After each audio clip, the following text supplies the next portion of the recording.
안녕하십니까. 오늘도 유튜브 방송을 하면서 세상과 소통하는 문찬수 목사입니다.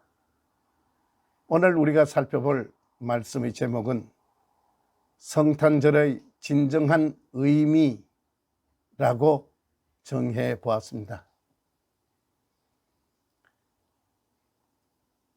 사도행전 4장 12절에 보면은 다른 이로서는 구원을 받을 수 없나니 천하 사람 중에 구원받을 만한 다른 이름을 우리에게 주신 일이 없음이로라 하였더라 하는 말씀이 있습니다.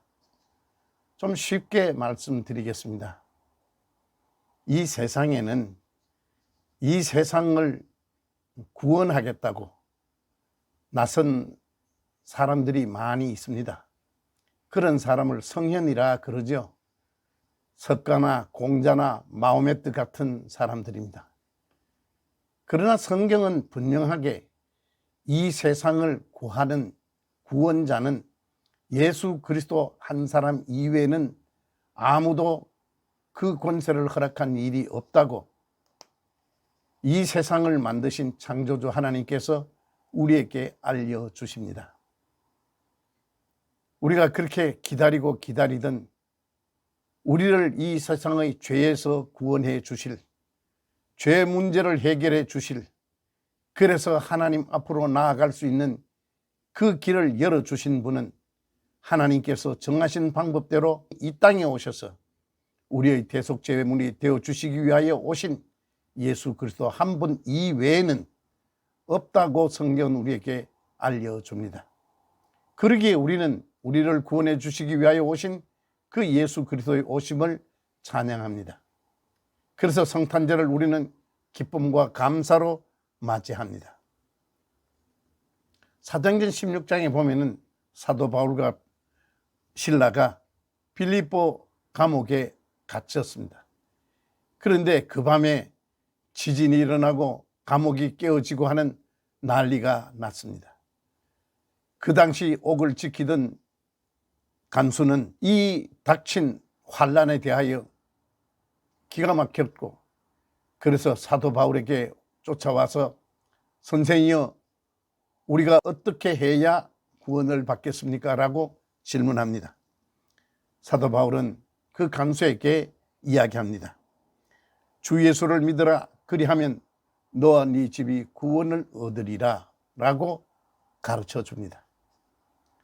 바울의 이야기를 들은 빌립보 감옥의 간수는 그 밤에 온 식구들과 더불어 세례받고 예수 그리스도를 구주로 영접하는 귀한 일을 경험합니다. 물론 옥이 깨어질 때 간수가 바울에게 찾아와서 어떻게 해야 구원을 받겠습니까? 라는 말을 할 때는 어떻게 해야 이 환난에서 벗어나겠습니까? 하는 즉기 세상적인 질문이었습니다마는, 그러나 사도 바울이 전하는 주 예수를 믿어라, 그리하면 너와 네 집이 구원을 얻으리라 하는 복음을 아멘으로 영접하고 즉시 온 가족들이 예수 그리스도를 영접함으로 말미암아 하나님의 백성이 되었습니다. 우리말에 부뚜막에 소금도 넣어야 짜다 하는 말이 있습니다.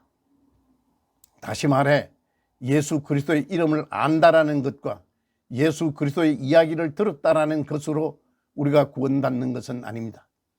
예수 그리스도가 이 세상에 구세주로 오셨다는 사실을 인정하고 아멘으로 영접하며 내 삶 속에 믿음으로 예수 그리스도를 모셔드릴 때 우리는 구원받는 백성이 되고 성탄절을 축하할 만한 인생이 된다 하는 사실을 우리는 이 말씀 속에서 이해해야 합니다. 그런데 이 세상에는 예수를 말하면서도 예수를 믿는 것 같으면서도 예수님에 대하여 정확하게 이해하지 못하는 사람들이 꽤나 있습니다. 예를 들어서 설명드려 보면은 무슨 정의 구현 무슨 단 하는 사람들 있습니다. 그 사람들 세상에 정의는 자기들 혼자 다 이루는 것 같은 그런 간판을 가지고 있습니다마는 그 사람들의 허울뿐인 그러한 실속 없는 껍데기뿐인 그들의 정의의 모습을 우리는 수년 전에 보았습니다. 선교지에 봉사하러 온 여자 성도를 성폭행하는 그 일로 말미암아 신문에 대서특필되는 그런 사람들이 예수 그리스도를 말할 자격이 없죠. 그들은 근본적으로 그들의 마음속에는 예수 그리스도를 이 세상의 죄 문제를 해결하러 오신 구세주로 영접하지 않고 있는 사람들입니다. 개혁교회 목사들 중에도 정신없는 사람들, 그런 사람들 간혹 있습니다. 우리는 목사다, 장로다, 무슨 교회 뭐다, 정의구현 뭐다, 뭐 수녀다, 신부다, 이런 것이 중요한 것이 아닙니다. 우리에게 가장 중요한 것은 예수 그리스도는 우리의 구세주이다 하는 것을 믿음으로 받아들이고 그분의 오심을 찬양하는 그러한 사람이 될 때 우리는 구원받은 백성이 된다는 사실을 알아야 합니다. 그들이 그러면 왜 그럴까요? 그들은 처음부터 예수 그리스도를 아는 지식으로 모인 사람들이 아닙니다. 그들은 남미 해방신학, 그것이 우리 한국에서는 민중신학이란 이름으로 한때 유행했습니다. 예수는 유대사회를 다스리고 있던 그 당시 제도권들에 대항하여 어렵고 가난하고 힘든 유대 군중을 위하여 분연히 일어나 투쟁한 그 죄로 십자가에 못 박혀 죽은 분이 예수 그리스도라고 예수 그리스도를 민중의 투쟁가로 이해하고 있는 사람들입니다. 예수님은 이 세상을 혁명하러 오신 분이 아닙니다.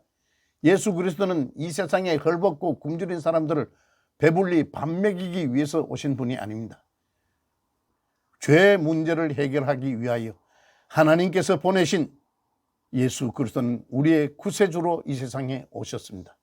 그분으로 말미암지 않고는 천하 만민이 누구도 하나님 백성이 될 수 없고 구원을 받을 수 없다 하는 것이 성경은 한결같이 우리에게 이야기하고 있습니다. 로마서 5장 1절에 그러므로 우리가 믿음으로 의롭다 하심을 얻었은즉 우리 주 예수 그리스도로 말미암아 하나님으로 더불어 화평을 누리자 하는 말씀이 있습니다. 예수 그리스도와 함께하지 아니하는 한 우리는 하나님과 화평의 관계를 이룰 수 없다 하는 말입니다. 다시 말하여 죄 문제가 해결될 수 없다 하는 말입니다. 북한에도 가면 교회가 있습니다. 지금도 봉수교회다 뭐 철골교회다 해서 있습니다만은 그 교회들은 교회가 아니지요. 왜 교회가 아니냐? 그들은 찬송을 부르고 성경을 읽고 별 모양은 다 갖추었다 하더라도 그들은 예수 그리스도를 구세주로 받아들이고 있지 않기 때문입니다. 그들이 이해하는 예수 그리스도는 석가나 공자나 마호메트 같은 성현 중에 한 사람 정도로 이해할 뿐입니다. 그러나 우리의 인생은 근본적으로 죄 문제가 해결되지 않는 한 하나님과 화평의 관계를 가질 수 없습니다. 성탄절은 우리의 죄 문제를 해결하여 주시기 위하여 예수 그리스도가 오셨다라는, 그래서 그분의 오심을 기쁨으로 감사하는 그러한 감사의 절기이죠. 마태복음 16장에 보면은 제자들과 예수님의 이야기가 나옵니다. 많은 사람들이 예수님을 뭐 어떤 사람은 이렇게 평가하고 저렇게 평가합니다. 그럴 때 예수님께서 제자들에게 묻습니다. 너희는 나를 누구라 하느냐? 예수님께서는 제자들이 예수님을 어떻게 이해하고 있는가를 확인해 보셨습니다. 그때 시몬 베드로가 대답하여 가로되 주는 그리스도시요 살아계신 하나님의 아들이십니다라는 믿음의 고백을 합니다. 이러한 베드로의 고백을 들은 예수께서 대답하여 가로사대 바요나 시몬아 네가 복이 있도다. 이를 네게 알게 한 이는 혈육이 아니요 하늘에 계신 내 아버지시니라. 정리하면은 예수 그리스도가 하나님께서 보내신 하나님의 아들이요 우리의 죄 문제를 해결하기 위하여 오신 구세주라는 사실을 아는 것은 하나님께서 은혜를 주시지 않으면은 알 수 없는 기독교의 매우 신비한 일이다 하는 것을 이 말씀 속에서 우리는 깨달을 수 있습니다. 이러한 기쁜 소식이 온 세상에 많이 전해지고, 그래서 코로나를 이기고 이 세상의 죄를 이기는 그러한 은혜로운 성탄절이 되었으면 참 좋겠습니다. 오늘 말씀은 여기까지 하겠습니다. 고맙습니다.